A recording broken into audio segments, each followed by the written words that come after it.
สวัสดีเนาะค่อยมีชื่อว่าพรประเสริฐแก้วส้มซักหรือว่าคนที่รู้จักค่อยคือของทางซ้ายแล้วก็เฟรดดี้เนาะปัจจุบันนี้ค่อยเป็นคนสร้างกลุ่มโลกบางสเกเชอร์นี้ขึ้นเนาะแล้วก็อีกหนึ่งหน้าที่ที่ค่อยบอกกับตัวเองก็คือเป็นผู้ปฏิบัติเกี่ยวกับมรดกทางวัฒนธรรมหรือว่า culture heritage practitioner โลกบางได้ขึ้นเป็นเมืองมรดกโลกก็คือตั้งแต่ปี 1995 เนาะฉะนั้นหนึ่งในนั้นก็มีทางเรื่องของสถาปัตยกรรมแล้วก็มีทางเรื่องของธรรมศาสตร์นำเนาะแต่ว่าสิ่งที่น่าสนใจไปกว่านั้นก็คือมีวิถีชีวิตและวัฒนธรรมที่มีความเป็นเอกลักษณ์ของมันหลายๆที่เฮ็ดให้หลวงพระบางนี้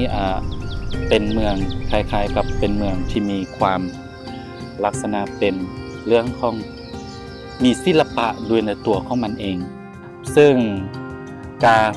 เมื่อก่อนก็บ่สเก็ตบ่เป็นเนาะแต่ว่าค่อยก็ได้มีโอกาสเข้ามาเรียนในคณะนี้ก็เลยเฮ็ดให้ค่อยนี่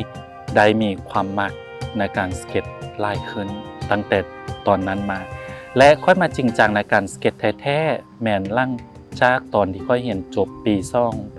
2013จนฮอดปัจจุบันก่อนหน้านั้นเนาะค่อยได้มีโอกาสได้ไปเซอร์เวย์หลายๆบอนเนาะเกี่ยวกับการเต็มฮูปเนาะค่อยก็ไปเต็มฮูปหลายๆเมืองหลายๆที่ค่อยไปทัวร์ลาวแต่ว่าตอนนั้นเนาะในปี2019ก็ถือว่าเป็นโควิดเข้ามาโควิดนี่เหตุให้ค่อยสตั๊ก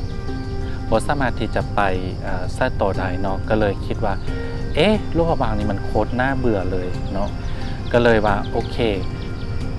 ส่วนหมู่มาเริ่มว่าเฮาเฮ็ดยังดีบ่ในการที่จะแก้ไขว่าความน่าเบื่อนี้ไปเนาะ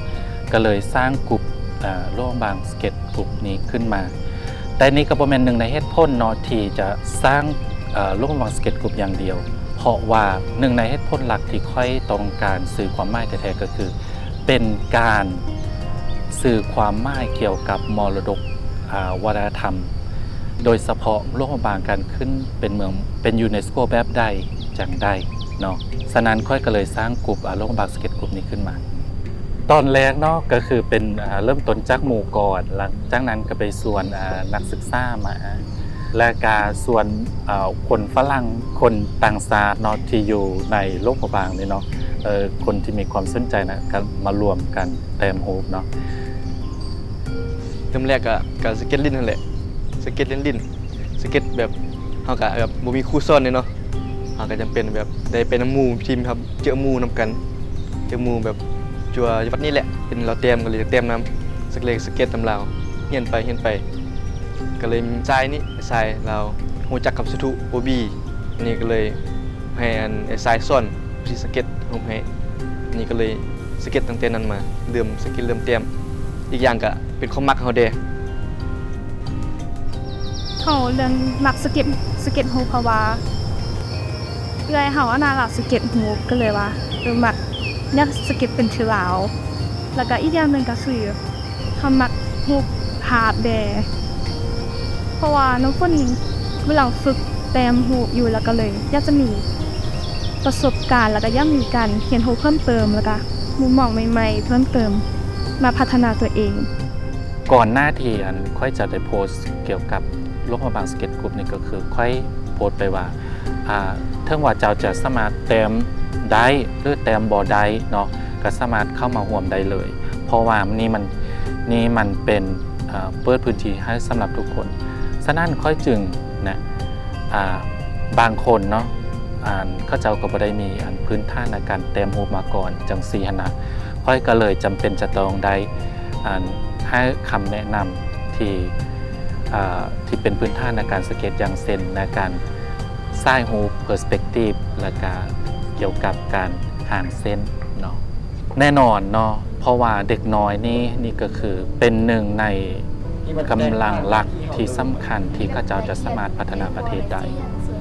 ฉะนั้นการที่เราจะสอนให้ข้าเจ้าคนรุ่นใหม่ได้รู้จักก็คือจะต้องเริ่มจากคนรุ่นใหม่นี่แหละเกี่ยวกับ วัฒนธรรมลาวเกี่ยวกับสถาปัตยกรรมลาวเกี่ยวกับธรรมศาสตร์หรือว่าแม้กระทั่งurban scape เนาะฉะนั้นค่อยก็เลยจำเป็นจะต้องเพื่อได้สตาร์ทกับกลุ่มเด็กน้อย อันนี้ก็เห็นความสำคัญหลายๆอย่าง เพราะว่าหลวงพระบางจะแบบมีอารามเก่าหลายมีบ้านเรือนเก่าเป็นจะแบบมีความเป็นเอกลักษณ์เหมือนเฮาเลยก็เลยแบบต้องได้แบบสเก็ตไว้ เพื่อให้รู้ว่าอันนี้เป็นเรือนหลังนี้มีความรู้สึกแบบปลื้มปิตินั่นแหละแบบจะให้แบบมีอันจังได๋มีแรงบันดาลใจความรู้สึกเห็นอันหลายคนเขาเห็นนำที่สถานที่บางอันสถานที่เฮาก็เบิ่งแบบมันงามมันเป็นความเป็นเอกลักษณ์เป็นสปอร์ตของบางแหละมันจะมีความเป็นเอกลักษณ์มีอันมนต์ขลังเอาเบิ่งสถานที่แล้วโอ้งามเนาะบางคนสเก็ตไว้นั่นแหละ แล้วฝนก็รู้สึกที่ว่าก็ดีที่เขาได้มาสเก็ตฮูปกันแต่เฮ็ดให้เราได้เรียนรู้ไปนำว่าโลกกระบางเฮามันมีลวดลายที่หลากหลายแล้วก็มีสถาปัตยกรรมที่แตกต่างจากบอนอื่นจากแพร่อื่น ก็คือไปเรียนต่อที่วิจิตรศิลป์แห่งศาสตร์ก็คือเมื่อจบแล้วก็เลยอยากมาสืบทอดลวดลายหรือว่าลายดอกฟอกหรือหลวงพระบางเพื่อให้คนรุ่นหลังนั้นได้สืบต่อได้สืบทอดในสิ่งที่วันในหลวงพระบางเนาะลายดอกฟอกมันก็เริ่มจะสูญหายแล้ว ก็เลยอยากอนุรักษ์ไว้ให้คนรุ่นหลังสืบต่อไป คือเนาะสำหรับกลุ่มโล่งบางเนี่ยนะก็คือข้อยบ่อยากเป็นเพียงแต่อยู่ในโล่งบางเท่านั้นเนาะเป็นเพียงแต่กลุ่มในโล่งบางเท่านั้นแต่ข้อยอยากให้พื้นที่ตัวนี้นะพื้นที่โล่งบางสเก็ตกลุ่มนี้กลายเป็นพื้นที่ของการเรียนรู้เป็นพื้นที่ที่ทุกคนสามารถมาเรียนรู้ได้โดยโดยผ่านสถาปัตยกรรมและธรรมศาสตร์คือสิ่งที่เฮามาเรียนในมื้อนี้ก็คือเฮาจะได้เห็นว่าเฮามาเรียนในพื้นที่ตัวจริงฉะนั้นการเรียนในพื้นที่ตัวจริงเนี่ยมันจะสามารถที่ให้เราเข้าใจบริบทความเป็นเมืองและบริบททางวัฒนธรรมได้ดีกว่าเนาะและนอกจากนั้นค่อยก็คืออยากจะแบบขยายเนาะไปในเมืองอื่นๆเนาะที่สามารถเป็นเครือข่ายกับโรงพยาบาลใดอย่างเช่นที่เวียงจันทร์และก็ที่จำปาสักเนาะและอีกหนึ่งก็คือก็อยากมันเป็นพื้นที่ฮับให้กับหลายๆคนหรือหลายๆฮับหลายจากหลายๆคนหลายๆพื้นที่ที่เขาจะเอามาร่วมบางนี่ก็คือให้มีพื้นที่ในการสร้างสรรค์กิจกรรมร่วมกันน้องเนื่อจากนั้นที่เป็นหัวใจหลักสำคัญของข้อยก็คือข้อยอยากให้เกิด exhibition หรือการวางแสดงรูปภาพให้กับกลุ่มของผมข้อย อยากจะบอกว่าก็คือถ้าหากว่าเฮาอยากจะเริ่มต้นสเก็ตก็คือสเก็ตบ่งามก็บ่เป็นหยังเพราะว่าศิลปะมันบ่มีผิดบ่มีชื่ออยู่แล้ว อยากจะบอกเลยว่าเมื่อเรามีความตั้งใจแล้วอยากเฮ็ดอยากแต้มอยากสเก็ตเราก็ต้องฝึกไปนั่นแหละฝึกไปพยายามเข้าหาครูบาอาจารย์เพื่อจะให้เขาเจ้าสอนวิธีแต้มนั้นได้ส่วนให้การแนวคิดของตัวเองแนวคิดการเบิ่งรูปเบิ่งวิธีการแต้ม คือเนาะสำหรับคนที่ต้องการมาสเก็ตใหม่เนาะเกี่ยวกับในโลกบางนี่ก็คือ